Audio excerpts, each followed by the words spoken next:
Hello everyone, welcome to the Future Bankers Hub YouTube channel. In this video, we have talked about the IBPS clerk pre-result which is announced yesterday, and my attempts was 81. English, reasoning and quant combine में 81 मेरे attempts थे। Reasoning में 29 के around थे और 27 quant में और बाकी के इंग्लिश में थे। बट मेरा जो एग्ज़ाम है वो क्लियर नहीं हुआ है क्योंकि शायद मेरी एक्यूरेसी बिगड़ गई होगी या तो इंग्लिश में। वैसे मेरे क्वांट और रीजनिंग कंबाइन में तो वो तो मेरे फिक्स 100% के अराउंड या फिर बाय चांस 99 या 98% रह सकती है।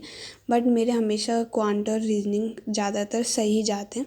बाय चांस सिलोगिज्म मेरा गलत चले जाता है बस। बट शायद इंग्लिश की वजह से रह गया होगा कहीं ना कहीं। इंग्लिश को मुझे कैसे भी करके इम्प्रूव करना होगा, ठीक है।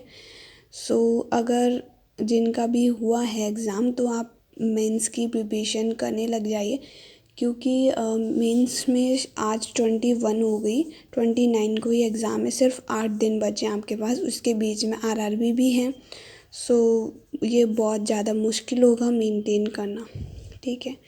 फिर बात आती है आरआरबी का एग्ज़ाम है मेरा कल, और आप लोगों का भी होगा कुछ बच्चों का, और बाकी का तो 23 को है। तो मेरा जो एग्ज़ाम है वो 3rd शिफ्ट में है। एंड आरआरबी में किस तरीके से हमें अटैम्प्ट करना है एग्ज़ाम, तो सबसे पहले रीजनिंग में मेरी जो अटैम्प्टिंग स्ट्रेटजी रहती है वही मैं शेयर करने वाली हूँ। अगर आपको अच्छी लगे तो आप कर सकते हो follow, otherwise it's your choice. तो रीजनिंग में मैं हमेशा सबसे पहले मिसलेनियस करती हूँ, प्रीफर मिसलेनियस को करती हूँ। बट अगर पजल्स इजी आ रही है, मतलब छोटी लग रही है, इजी लग रही है, डायरेक्शन सेम है या पर्सन्स मतलब ज़्यादा कुछ डेटा नहीं दे रखा, डायरेक्शन सबकी सेम होती है ना, तो मैं बना लेती हूँ। वैसे अगर डबल डायरेक्शन है मतलब साउथ वेस्ट साउथ नॉर्थ है तो फिर मैं मार्क फॉर रिव्यू कर देती हूँ। हाँ, मार्क फॉर रिव्यू कर देना चाहिए हमें, क्योंकि डायरेक्ट फिर आप जैसे कि पूरा एक बार देख लिया डायरेक्ट उसी क्वेश्चन पर आते हो। क्योंकि रियल एग्ज़ाम में जो इंटरफेस रहता है ना, उसमें जो क्वेश्चन स्विच करने का जो पैटर्न है, मतलब इंटरफेस है, वो बहुत ही ज़्यादा टाइम कंज्यूमिंग है। मतलब उसमें बहुत टाइम चले जाता है, मुझे ऐसा लगता है। वैसे वहाँ पर काउंट तो होता नहीं है बट फिर भी। और क्वांट में तो मेरी एक ही स्ट्रैटेजी रहती है, फिर चाहे वो क्लर्क हो या प्री, क्योंकि क्वांट में मेरी थोड़ी सी वीक है, इस वजह से मैं ज़्यादा से ज़्यादा नंबर लेने की कोशिश करती हूँ। इसलिए मेरे जो सिंप्लीफिकेशन हो गए, क्वाड्रेटिक हो गई, मिसलेनियस सबसे पहले मैं अटैम्प्ट करती हूँ, चाहे लेवल कैसा भी हो क्वांट का।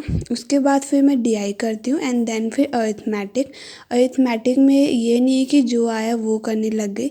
अरिथमेटिक में मैंने फिक्स कर रखा है कि ये चैप्टर्स हैं तो ये मुझे करना ही करना है, जो मेरे स्ट्रॉन्ग पार्ट है वही मैं अरिथमेटिक के क्वेश्चंस करती हूँ।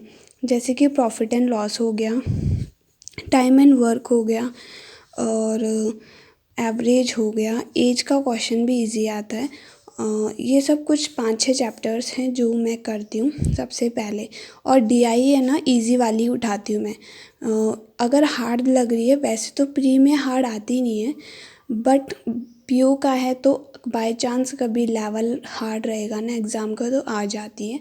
तो फिर आप उसमें बहुत ज़्यादा 5 से 6 मिनट चली जाती है और वो हमारे लिए बहुत ही ज़्यादा गलत हो जाता है। क्योंकि आरआरबी पीओ प्री में हमें कैसे भी करके अच्छे नंबर लाना पड़ता है। 60+ तो हमारे राजस्थान में कट ऑफ जाती है, बाकी के स्टेट में वेरी कर सकता है, कम जा सकती है, बट 60+ अब चाहिए। तो मतलब 630 एंड 30 तो चाहिए ही चाहिए। और अगर आपका क्वांट वीक है तो 35 एंड 25 चाहिए। सो इस वजह से हमें जल्द से जल्द करना होगा। क्वेश्चन कौन सा पिक करे, ये करूँ ये नहीं करूँ, ये टाइम सोचने का वहाँ पर मेरे अकॉर्डिंग तो है ही नहीं है, ठीक है। So this is all over the video and all the best to all of you जिनका कल एग्ज़ाम है, और परसों भी जिसका एग्ज़ाम है उनका भी all the best. Thank you.